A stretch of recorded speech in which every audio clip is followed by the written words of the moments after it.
I took a real hard look at my life and the things that interested me and the things that like I had seen, and I kept going back to this field trip I had in like second grade where I don't even know where we went, but I looked under a microscope for the first time, and Mm. like one of the really only times, which is crazy to me now as uh, someone who's graduated from a UC with a science degree, that I didn't have any scope work throughout my entire life. Mm. Like growing up, like how did I not see under a microscope all that time? But Mm. I did that one time in that one field trip, and it was so amazing to me.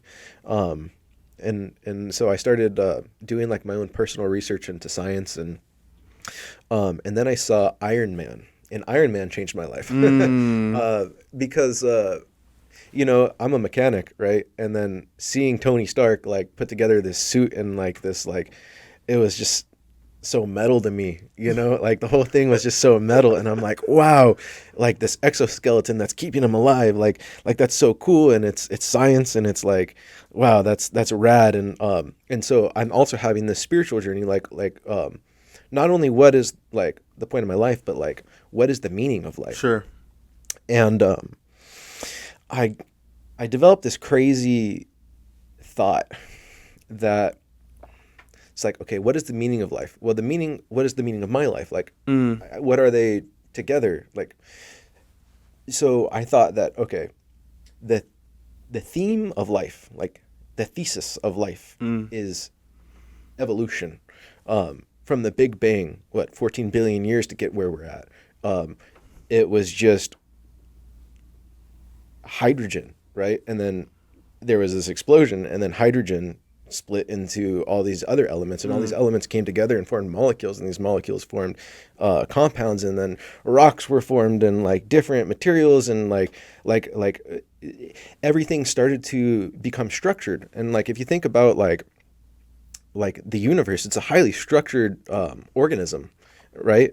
We have the center of the universe, which is like this crazy huge black hole, and then we have all these other galaxies that are you know flying around this black hole, and but in an organized manner where like everything is attracted to everything, Mm. and there's this increasing level of um, complex order, and I guess increasing complexity as you go down like the levels from universe to organism. Like we have the solar system, and on the solar system we have this planet, and on this Mm. planet we have these continents, on these continents we have these different ecosystems, and but yet all these ecosystems like function to provide like a healthy like atmosphere for the planet, Mm. and that provides for the organism, and then we have populations, and then we have individuals, and like, but yet all that didn't exist in the beginning. So as time progresses, things get more complex, and evolution has led to the Homo sapien that we see today ourselves. And but I we're at this point where we have this ability to evolve ourselves, and this is where I found something called transhumanism. Mm. And transhumanism is the idea that that the our job as Homo sapiens is to transcend humanity and create Homo sapiens plus, right? Because we have the ability to become something better. And so I was like doing all this like thought, right? And then I found this idea of transhumanism, which is already this established idea, right? This philosophy, and I just completely embraced it. And I was like, for a while there, when people asked me like, oh, what are you? You Christian? I was like, no, I'm a transhumanist. There are people like, what is that? Today, I think I would call myself a pantheist. Mm. I think everything is the body of what people would consider God. Like like we are the cells of God, right? Mm. Like I was talking about the structure of the universe. Like the universe is an organism, and all the parts of the universe contribute to like the organism as a whole. But and it's crazy because like every atom in my body is attracted to every atom in your body right now through gravity, Mm. right? And then but it's also attracted to every other atom in the entire universe, which is crazy. We are all connected through like gravity, and that's just gravity. Like we don't understand reality enough to know all of the ways that we're connected, through all of the different frequency levels. There's so much stuff going on. It's crazy. So, but I think it is all quantifiable, and or qualifiable or whatever. I think I don't believe in magic, but I think like there could be a science that can explain like magical phenomena, maybe, like there's like microwaves, bro. Microwaves are crazy. we put our food in this box, and we put this food in, and then these energy waves bounce around in this microwave, and then shake the water molecules and all the polar molecules, and like freaking then our food gets hot and cooked, and it's crazy. That's magic. Like if you were to like show that to someone in the 1600s, they would fucking hang you. Like you're a witch. So I have a curious question here. Yeah. How do you think your grandmother would feel in terms of like the way your spiritual journey has been? I know it's been so long, I think she would be super proud, honestly. She was very much about like, individual thinking. Like, individuality, like be your own person, find your own way. And I think she would be proud. I'd be so interested in the conversation you could have had with her, Oh yeah. That'd have been so fascinating. I think that's the ability to be able to comprehend something is a long journey. Like, and it seems like you really don't want to just superficially understand it. Like you want to actually really understand it. And I think that's awesome, just trying to really look into something and have to see it and really understand it. So where you can make sense of it and also be able to explain it. And I think that's interesting. You almost took a little bit from your uncle as well. Yeah, absolutely. I was going to say that too. Like his, ability to understand something inspired me to want to be able to understand things as well. And then all that mechanic work and working on computers at Pixel and working on guitars and just everything, right? It all makes sense. You like literally found your purpose in a way. Yeah, so I was like, okay, what's the next step from being like a motorcycle mechanic? I want to be a people mechanic, right? Yeah, like, I want to be a doctor. But in reality, what I really wanted to do was so I went back to school, right? My first claimed major was mechanical engineering, because I was like, I want to make an exoskeleton that will make someone live on forever. So what I left out was that, okay, so I'm like, all right, humanity plus, right? Or it's Homo sapiens plus, right? Sure. Like my role on this earth is to somehow contribute to the transcendence of humanity. I want to become immortal. Right, because I was telling you, like I thought about that a lot as a kid. Right. Like, what happens when you die? Blackness. Like I'm fearful of that. I don't want to die. Like that's my worst fear in the world is dying. I don't want to die. But so I'm like, what can I do to prevent myself from dying? Well, let's invent immortality. So I went to community college with the intent on achieving immortality. That sounds fucking crazy, right? But it's the truth. Right. And so I thought mechanical engineering was the way to do it. I could create this bio environment that I could stick my brain in that will like provide the perfect chemicals, or the perfect environment for my brain to survive forever, right?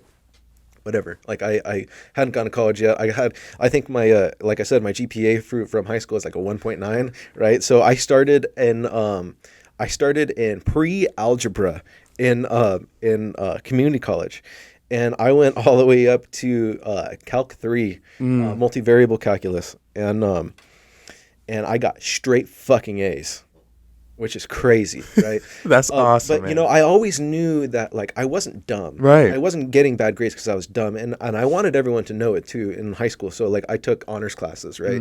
I didn't take AP classes because I said fuck taking the test. Plus I think you had to have like a certain GPA at the time. But I wanted everyone to know like okay, it goes back to third grade for me, because in third grade there was this group of students who were like above the rest of the students. My teacher gave them like this name, and she gave them like extra homework assignments and like gave them like treats and stuff, and I wanted to be one of them. And Emilio was in there, and Miss Corduff, third grade. like she really made me want to like prove myself in a way, like intellectually to people. So I always wanted to prove myself to other people, like that I wasn't dumb, right? Because I felt dumb because I wasn't part of that group, and that sucked for me. I was like, damn, like I'm people think I'm dumb, I didn't want that. So so I always like made it a point to like let people know, hey, like I could if I wanted to, but I don't care that much. So like I'm not going to.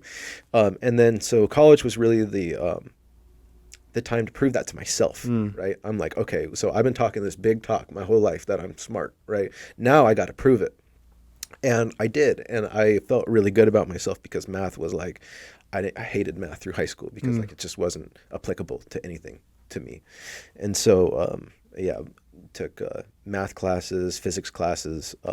So I was mechanical engineering major, and then I changed to electrical engineering major, and then I changed to biomed engineering, and then I changed to neuroscience, and then I went back to biomed, and then I went back to neuroscience. So I took a lot of classes that I didn't have to take in community college. I took all the physics classes. I took basic engineering classes. I took all the chemistry classes. I took all the bio classes. I took all the math classes. God forbid, I can't believe I did that. So I was in community college for 4 or 5 years. It was a 2-year course that turned into like something way more. So I ended up claiming neuroscience. And throughout this, when I was 21, I met my current girlfriend, Nicole. And so we've been together for 8 years now. We're in our 9th year. Yeah. And so, like I said, I was getting straight fucking A's. And then I met her. I love her to death, but that's the problem, right?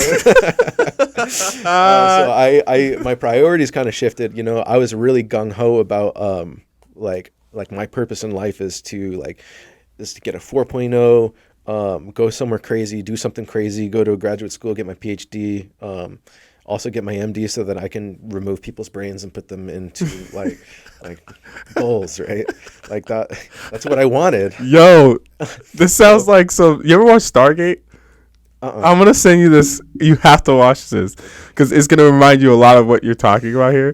But continue. Yeah, I had some far-fetched thoughts, but I think a lot of science students do. They have these really lofty goals.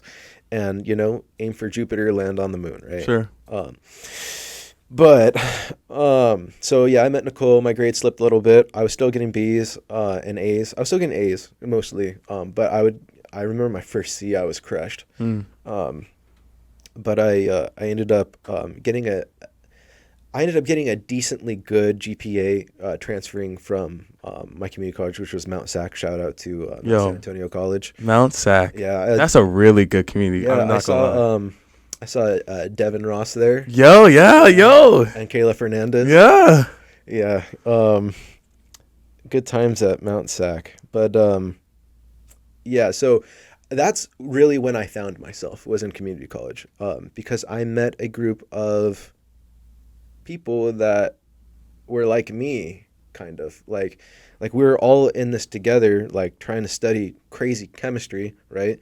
So it was my last quarter, or my last semester at Mount Sac. I was in organic chemistry 2, and there was a group of students that I had gotten kind of to know through taking other classes with them, and we were all just in this class together, and we were all set to transfer out because we were in OChem 2 is pretty much the last class you take before you transfer out as as any biology student or chemistry student or I was neuroscience, and so we were all studying together, and there was just such a strong camaraderie that we had, and I loved them. They were my close family. I'd hang out with these guys every single day, these people every single day, and we were just in the struggle bus together. And so we all applied to UCR, and we all got into UCR.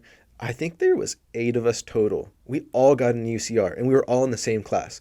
That's unheard of. Usually when you transfer to a university, you don't know anybody. Right. I had this group of students that I had really gotten to know. Wow. and I considered them really good friends.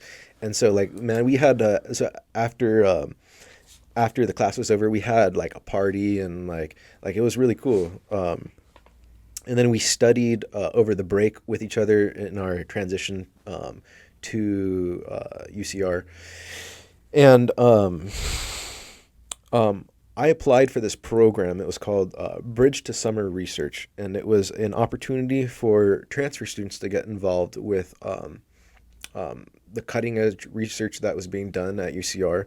And it was I think they were looking for 18 students total, and this is from all of the community colleges that were transferring to UCR, and everyone applied for it. You had to like write a bunch of essays and stuff, and I applied for it, and then they went to every school to give like a seminar on what the program was and why you should apply, and like even though only 18 students were going to be involved in it, and there were hundreds of applications, but I had this idea. And it was to get to know, because I was in the Caduceus Club at Mount Sac, which was the pre-medical club at Mount Sac. And one of the things that they taught us, there was this excellent professor, Professor Rexack, and she was like, you gotta like suck up to these people, like these people that are going to be on admission committees, and like if you can make because we were going to pre-medical conferences, and she was like, if you can make any sort of connections here, that's going to benefit you. It's going to benefit you. Like you need these connections because they can write you letters. They can like a lot of these people are part of admissions committees, and if they know you, they're going to choose you over someone that they don't know. So she said, do anything you can to like get to know these people. So I had already applied for the Bridge to Summer Research, and the person that was giving the person that was like talking to us about it, at the end, I went up to her and I was like, hey, like, I made this mistake on my application. I didn't make a mistake on my application, but I made this mistake on my application, and I didn't submit a paper. It was something, I don't exactly remember what it was, but I made her give me her email, and she said, oh yeah, let's talk about this. I can get it redacted, and you can or returned to you, and you can do what you need to do. And so she got my email, and we had some correspondence, and guess who was accepted into the first research? Bro, it was paid research. It was my first job. Or my first science job. Yeah. I was stoked about it. I was doing actual research. Like, it was really cool. My first year, or it was the summer before we started at UCR. 18, did you ever get to notice how many people applied? I know it was hundreds. Yeah. And I know everyone I knew applied, and no one got in. But I got in because I talked to her. Heck yeah. Yeah. That's marketing 101, baby. Well, yep. You know what's interesting is that your story sounds so familiar to your grandmother's in a way. You mentioned earlier how she went to go to school for being a nunnery. She worked so hard to be a part of that. And then she fell in love in a way, right? Yeah. And the grade slipped a little bit. Yeah. But there's a sense of like of the fight, right? The fight to try to be the best at something. Mm-hmm. And I know you didn't get to really know your grandfather, but his spirit of like trying to be the best, trying to go and like, be the 100cc. He said he was fastest quarter mile in 300cc motor. I think there's a sense of like of determination that you have, and I never knew that you had so much like when you go after a goal, like if you really want to get it. Yeah, I obsess about things. Holy cow! Like there's nothing that will stop you achieving it. It's really, really cool. So rewind a little bit. Through community college, I needed to make money, right? So sure. I started my business. It was called the Beard Brewery. I'm not sure if you remember, but I was like, requesting everyone on IG. Or you don't have an IG? No, I don't. But so I started this business. It was a male cosmetics company. I made beard oils, beard balm, mustache wax, lotions, soaps, shampoos. Randy. Yeah. Yo! So I had this laboratory that I made in my room, and I'm making soap. And I don't know if you know anything about making soap, but it's dangerous. It's dangerous. Potassium hydroxide. I was making liquid soap. So potassium hydroxide is... You're making liquid soap? Yeah. Oh, I thought you were making like... Yeah, like shampoo, right? The base of soap. Whoa. You make a concentrated soap, and then you like dilute it with oils and stuff. And so I had this explosion in my room, and it like melted my desk, and then it was just because when you're making soap, it expands, and I didn't calculate the expansion properly, and so the vessel that I was making all the soap in, because I was making a lot, because I had a lot of customers. What I would do is I would go and I'd get my hair cut at a new barber, and I had this beard at the time. I gotta show you pictures. I don't think you ever saw me. I don't think I I yeah. had a beard. It was like down to my ribs. Really? Dense beard, fucking beautiful. I had like a beautiful mustache, and I'm like 23, 24. I'm a young guy. And I just have this beard, and everyone would ask me about my beard, but I only had it because it was the way that I was marketing my company. Yeah. So I would go to a different barber shop every time to get a haircut, and they would all compliment my beard. How did you have such a nice beard? It's so soft. It's so nice. And like, let me tell you about that. I have this company that it's called the Beard Brewery, and I make all these products, and I could make you a product, and you could put your own brand on it, because barbers, they're all entrepreneurs. Because they're all like they're trying to grow their brand. They're trying to bring customers to them. They all want their own product, and most barbers also sell products on the side, like shaving products or like whatever, gels. So, and I made gels too. And so I was like, here's my catalog, and I had a catalog of all the stuff that I made, and I had what I really was selling.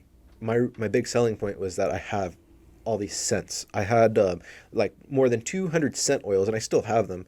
That like just this huge box of oils that just smelled like everything from like I had like a Gillette Fusion scent, I had like a bourbon scent, like a oak moss scent, and there are infinite combinations. You can combine all of these scents to make whatever scent you want. So I was like, and then I had it in my car. And I was like, yeah, I have my scents in my car right now. I can come and show you. And they all were super interested. So I had like a cup full of coffee grounds and all these scents. And so I was like every time they'd smell a scent, like you got to smell the coffee grounds to clear your palate afterwards, so that you can have a fresh to clear for the next scent.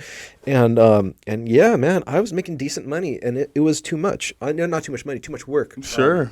Just you. Yeah, so it was my hustle, and I the more I worked, and then I had my Etsy store too, and I was selling a bunch on Etsy. I have over 100 sales, whatever. But I'm also taking a full load of classes at the same time. I'm doing physics, calculus, chemistry, biology, all at the same time while I'm doing. So it was intense, and it was too much, and and then I have a girlfriend too, and balancing all this stuff is just too hard, so I shut the business down. I said, you know what, I understand that one day, this could, it's already making enough money to live on my own. Sure. But and one day, it could be something big. But I'm, I know this could be my out, but I don't want this to be my out. I don't, like the Beard Brewery was just supposed to be something, to pay my bills while I was going through school. Yeah. And so now that I'm moving on to university, and now that I'm finally eligible for financial aid, which I wasn't before, and my parents didn't give me any money for school. Yeah. So I had to figure it out myself, and using the FAFSA, I was able to at least get the BOG waiver, which is the Board of Governors fee waiver, which pays for your community college classes. But I had to kind of postpone, and that's another reason why I didn't feel so bad about changing my majors, all that, and taking all those classes, is because I had to wait until I was 24 before I'd be eligible for student loans from the federal government. And because my dad made too much money, and so otherwise I would have to take out private loans or figure it out myself. I couldn't do that. So when I turned 24, 25, I transferred to UCR, and then I shut my business down because I didn't need it anymore. Sure. I was able to take out loans to live, and I could just focus on school, because that's what I wanted to do. I wanted to focus on school, get the best grades I could, and put your brain in a bowl. Put some brains in bowls. I think at this point I had already been in community college for 4 years, so I kind of tempered my goals a little bit, and decided that maybe I just want to be a neurosurgeon. I just want to be a neurosurgeon. This is still not fully tempered, right? So actually, that's still my goal. Hey, do it, yo. Yeah. But, it's crazy. It's Randy. Yeah, Like, but you would never have guessed, like, the Holy Grinch cow. from high school, this degenerate fuck. No, I don't give a shit about his grades, who is just like this class clown guy, like who thought that he was gonna become a scientist one day, right? Who did? Yeah, who thought that? Like, no one thought that. I didn't. I surely didn't. Wow. Yeah, that was just like, no, science, no, math, no. Apparently, I'm still not good at math because I don't know the answer to your riddle. How long were you there at UC? I know, right? Yeah. I was at UCR for 2 years. 2 years. So yeah, I did that research in the summer, and I really impressed my PI, my boss. PI stands for primary investigator. In a university lab, you have generally a PhD college professor who runs the lab, and they do their research, and then they teach on the side. So most people think colleges like are where you go to get an education, but college professors don't see it that way. No. College professors are college professors because they have research. They are their big money is grants from like governments and companies and individuals. They apply for these grants, and then they get money to fund their research, and they get graduate students to do their research for them, and sometimes undergraduate students. And I was in that special case a sometimes undergraduate student who had the privilege of conducting groundbreaking research at a university tier 1 campus, like a tier 1 research university, which is really cool. And so I was working in a microRNA lab, and we were doing research on RNA interference, which is just a little super complicated. Yeah, sounds complicated. We have to jump into that at the PM, man, if you're ever free. Yeah, for sure. I can tell you a lot about it. But my boss, my PI, he always said, "You have such good hands." Because everything I did came out well, and it's because I work on stuff. So my pipetting skills are phenomenal. I can take out let's say like you have oil in an aqueous solution, right? It like bubbles up. I can take a pipette and just pull that oil out and get all the oil and get no water, like quite literally, yeah. And most people can't do that. And I can pipette to a half a microliter, which is like a very tiny amount of volume, and I can see that, and most people can't see that. And so the lab I was working in, we dealt with these microorganisms called C. elegans. They're these tiny little worms. They're 1 millimeter long, and you can almost see them if you like take off your glasses and you look really close. But I was able to pick these up pretty well and like distinguish them under. So we were like looking in a microscope, and then we had to like pick them up with a wire. But I found out, well, I was helped by someone else, but I learned the eyebrow method. So what you do is you take a glass stir rod and you heat it up on a Bunsen burner until it's melting, and you pull one of your own eyebrows out, and you put it at the end of the glass stir rod, and you just have like this hair on a rod, and you can use that to pick up the little the little tiny worms.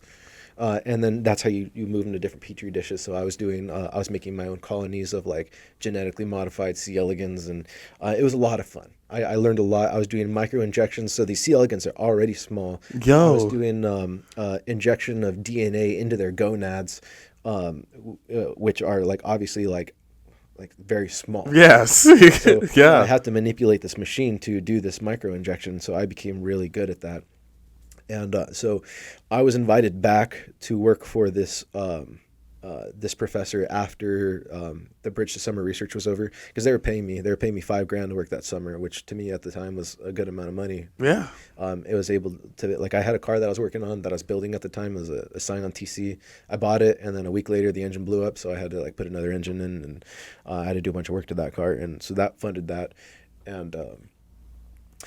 and it let me like learn the campus. So I learned the campus before my clique, my group of people that I told you about that were all transferring over. So they all came out to visit me while I was working, and like I was able to give them the tour, and like I felt like hot shit, It's like, I've been here, I work here, I this is my house, and so they all thought I was really cool, or I thought they thought I was cool.